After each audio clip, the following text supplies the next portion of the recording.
Statements related to the resolution be printed in the record at the appropriate place as if given. Without objection, so ordered. Mr. President, I'm told that there is a bill at the desk due for its first reading. The clerk will report. H.R. 5, an act to improve patient access to health care services and provide improved medical care by reducing the excessive burden the liability system places on the health care delivery system. I ask for second reading, but I object because the reason I'm doing it is I want to place the bill on calendar under Rule 14. Objection is heard. I now ask unanimous consent that on Thursday, The bill will be read for the second time on the next legislative day. I ask consent that from Thursday, March 29th through Monday, April 16th, the Majority Leader, Senator Webb and Senator Rockefeller, be authorized to sign duly enrolled bills or joint resolutions. Without objection, so ordered.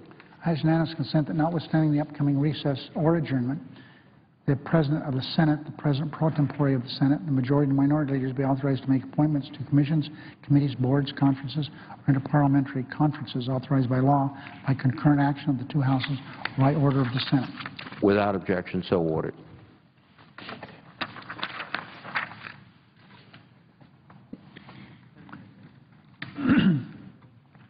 Mr. President, I was really surprised earlier today when I was told by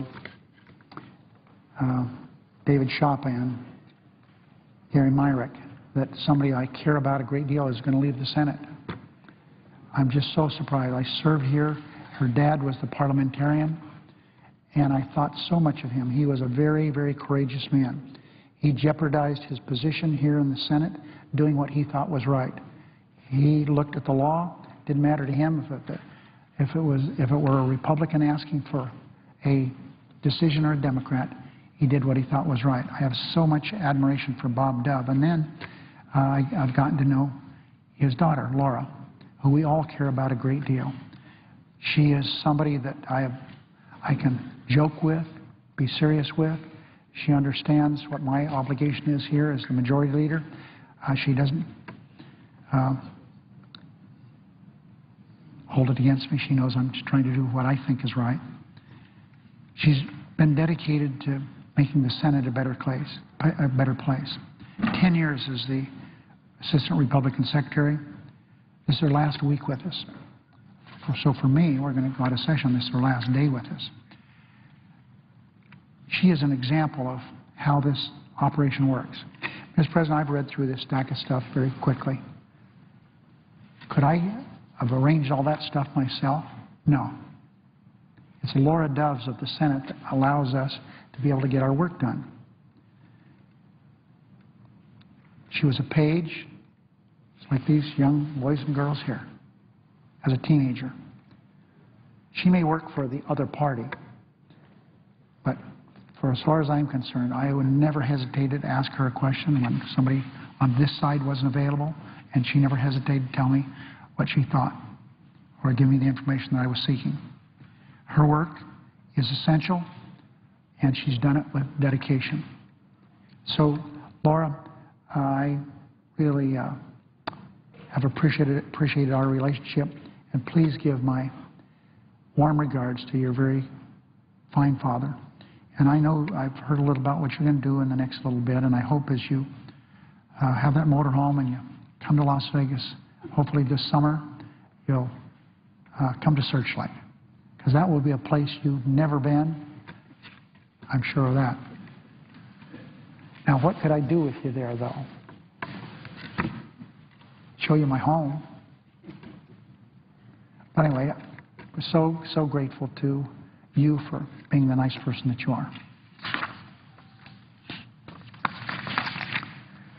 Mr. President, I ask unanimous consent that when the Senate completes its business today, it adjourn and convene for pro forma session only with no business conducted in the following dates.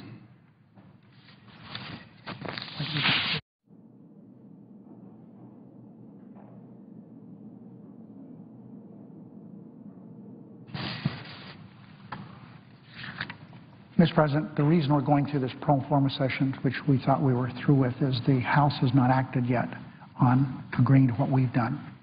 But there's very clear there will be no recess appointments, period, because we're not going to be in recess, we hope. We hope the House will go on with this. But that's what Senator McConnell and I worked for, and it's been accomplished. So, Mr. President, I ask unanimous consent that when the Senate completes its business day, it adjourn and convene for pro forma sessions only, with no business conducted on the following dates and times, and that following each pro forma session, the Senate adjourn until the next pro forma session, Monday, April 2nd at 2 p.m., Thursday, April 5th at 11 a.m., Monday, April 9th at 10 a.m., Thursday, April 12th at 2 p.m., that the Senate adjourn on Thursday, April 12th until 2 p.m. on Monday, April 16th. The Senate has received a message from the House that has adopted as Con Res 38, which will be the adjournment. And if the Senate has received such a message, the Senate will stand in adjournment until 2 p.m. on Monday, April 16th, under the provisions as Con Res 38. Further, Mr. President, when the Senate convenes at 2 p.m. on Monday, April 16th, following the prayer and the pledge, journal proceedings be approved today at the morning hour be deemed expired. The time for two leaders will be reserved for the use later in the day.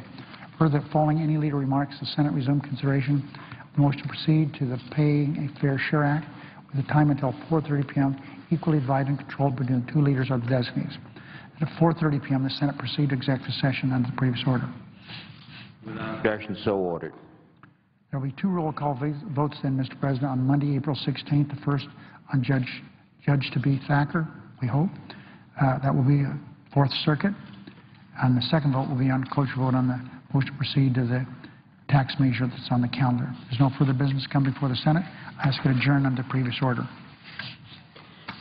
Under the previous order, the Senate stands adjourned until 2 p.m.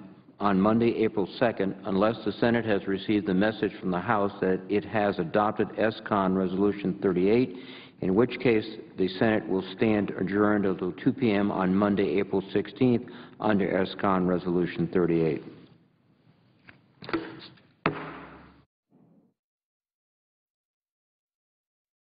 Today in the Senate, members voted down a measure that would remove subsidies for